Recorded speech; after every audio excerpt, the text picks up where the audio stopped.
And what is going on, YouTube? Hope you folks are having a fantastic day. I'm your host, Noel. In today's video, I'm going to be going over my 10 tips on how to build your social media name and brand and also get you some leads. Now, this is not going to be something that's going to be a guarantee thing or expect something quick, because remember, real estate things take time, so you got to be consistent as always. But hopefully these tips will help you out. This is more catered to anyone who just got in the industry or just think they're solely going to focus on social media and not do old school methods like the way I do, which is cold calling, door knocking, and open houses, etc. Also, if you're a veteran agent, just believe in the old school method like I do, but want to start building your name and brand on social media, hopefully these tips can help you out. Now, I've been doing real estate for about 2.5 years, and as much as I'm the old school method guy, I build most of my business though through social media, and I didn't really do anything crazy, to be honest. I was just consistent,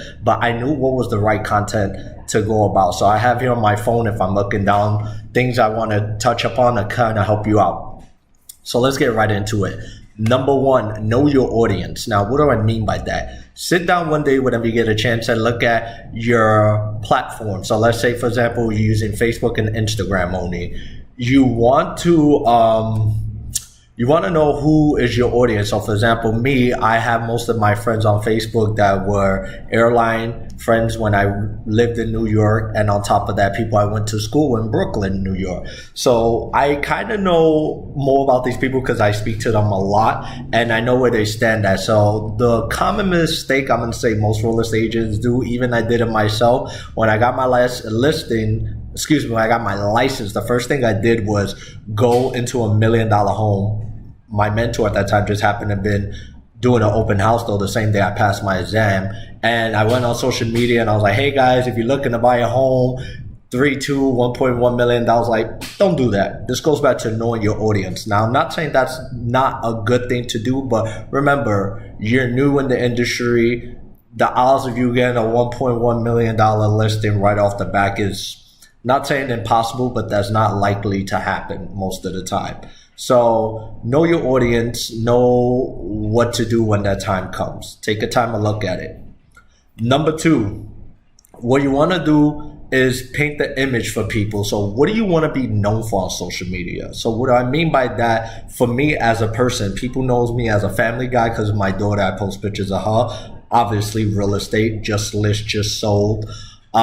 Information about real estate falls under that second category. Working out, I'm a big advocate of working out and meal plans that I post some of my recipes when I cook.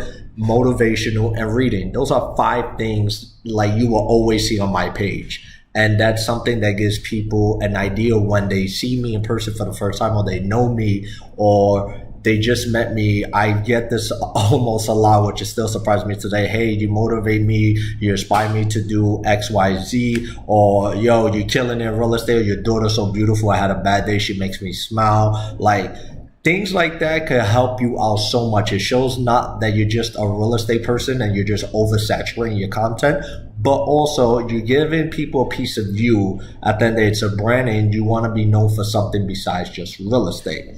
Number 3, what do you want to be known for as a real estate agent? So a person I follow, for example, Ryan Serhan, $1 million listing in New York. He's one of my guys I have on the vision board home, and he's known for like $1 million listings, like crazy project developments. Or a guy here in South Florida, Austin Bergman, he's known for $1 million listings as well, but waterfront properties. You as a real estate agent wants to be known for something. So in my case, when I started, I was doing rentals. And at some point I got tired doing rentals, but a lot of people kept calling me for rentals only. It was never to buy a condo or a single family home, etc. It was always rentals. And I'm a firm believer what you put out, people are going to perceive it as. So I started switching things up. I don't do rentals no more. I end up becoming like a condo guy. And even though that's not my niche, but that was most of my stuff I was attracted. Now I'm at the point where I'm focusing more on single family home. So you want to be known for something. So I'm not saying don't post rentals, condos. You obviously want to spread out your properties, but you want to be known for something. So figure out what you want to work in and then put yourself in there. If you only want to work with $1 million listing homes, then only prospect $1 million listing homes, only post those type of properties. Not saying you shouldn't post anything else, but remember, that's what you want to be known for. Stick to it. Just be mindful what you put out there, people are going to perceive it as. Number 4, what to post now. You want to really post informational postings, content, What do I mean by that? As real estate, something's happening every day. So there's no reason why you can't just get on the phone and do a simple, quick post, whether it's a market update, it's a mortgage update, something that just happened, even hey, I just cold call 1,000 people and I got this, I tried this method. Like, there's just so much going out there you could do, but you really want to post content that's catered to buyers, sellers, or like I do, new real estate agents as also. Maybe in the future they might want to join Blue Realty or join my team when that time, or if that time had ever come. So you want to post informational content. That's what I did. I didn't oversaturate what I'm a realtor, buy for me, or first time home buyers, you do this, you do that. That's so common, so saturated. Like, yes, you want to do that, but more people catered to me, more was knowledge. When something happened, if the rates went up, 2 seconds I got on my phone, quick live. Hey guys, just found out this crazy news. Rates went from like a 3.5 to like a 6.0. Like, you want to be that guy to be on top of everything. That's what you want to be known for in real estate, the informational guy. People have questions, they're going to reach out to you, whether it's text or call. Number 5, obviously your basic. You want to put your just listed, just sold, coming soon. Once again, you just don't want to oversaturate it. Make your flyers look nice. Hire somebody. If not, take some courses on how to do thumbnails, pictures, and things like that to stand out.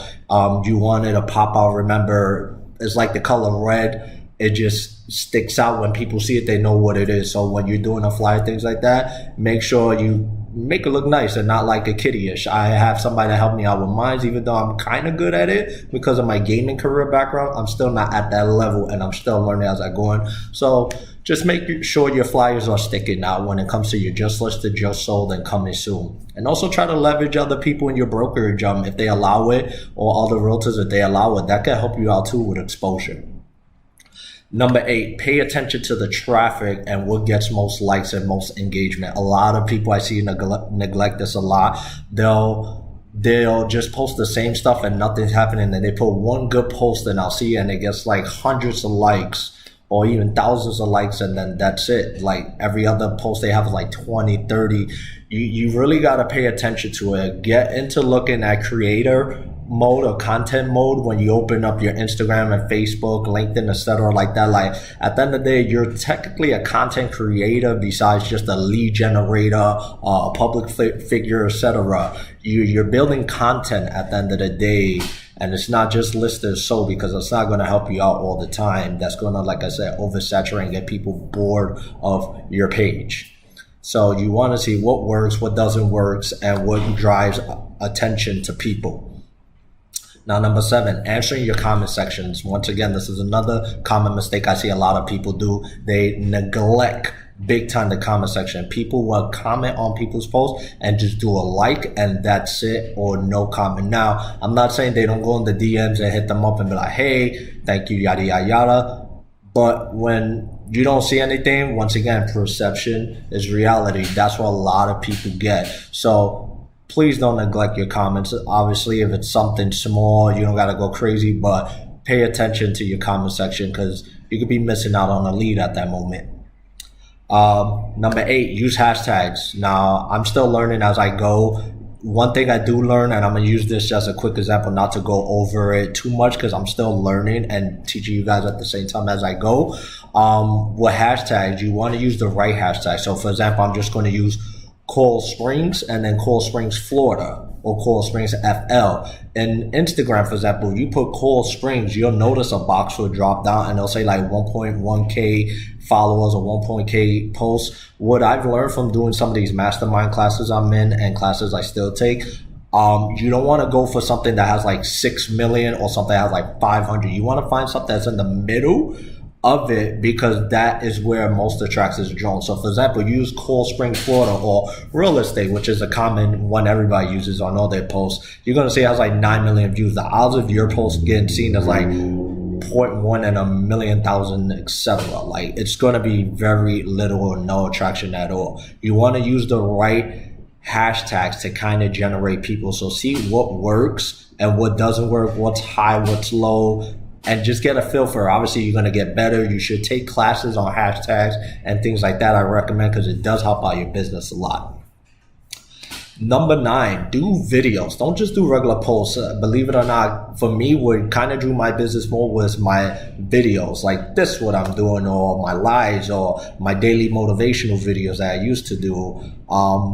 That helps out a lot. It's more than just a picture. A picture you could scroll, but when you go live and somebody clicks on Facebook, for example, it jumps right into your profile. They land right into your stuff. Sometimes people stay, sometimes people go, but the more you do it, the more you get involved, it becomes so much easier and fun. And people prefer video because it's quick, straight to the point, and you're not dragging it or posting the same stuff out as like most people are doing, because a lot of people neglect video. What got me comfortable and confident about video for myself was my gaming career. When I was a streamer on Twitch doing Call of Duty games, I put on a mic. I was scared as hell, but after doing it for 4 years, I'm just comfortable doing it. I could grab a phone and do a live, a crazy TikTok in the middle of thousands of people in Times Square if I want to, and don't really care because I'm not embarrassed.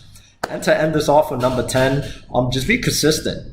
You don't gotta overdo it. You don't gotta post like 20 posts a day. There's a lot of algorithms and stuff that go to it, but guys, if you're consistent on it, there are plenty of ways on websites, I could say, or just Google or Top Agents, I'll tell you how to go about posting content and all that, but just be consistent. It's just like everything. If you're doing your cold call, if you're doing your follow-ups and all that, you're going to generate business. So just be consistent. Don't overdo and don't oversaturate. Once again, when I say don't oversaturate, don't just post just listed, just sold, or get pre-approved, hire a realtor. You don't want to post the same content. Everybody knows at this point what to do. Everybody has a friend as a realtor.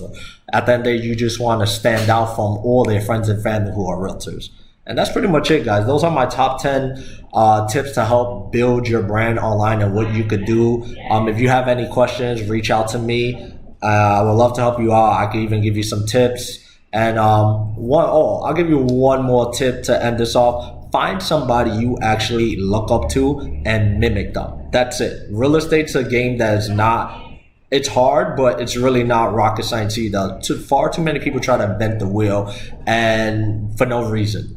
Literally. So for mine is Ryan Serhant. He's my go-to guy. I love everything he does. He's built his name off brand, social media, and that's one of the reasons why I created my YouTube channel. It wasn't just to generate leads, but also I just love content making and giving information out, because once again, far too many people come in this industry and leave this industry. So what I do today is still relevant down the line, and what other people done is relevant for me today. So hope you guys enjoyed this video. If you have any questions, like I said, hit me up anytime, comment section. I'd love to mastermind with you guys anytime. Peace out.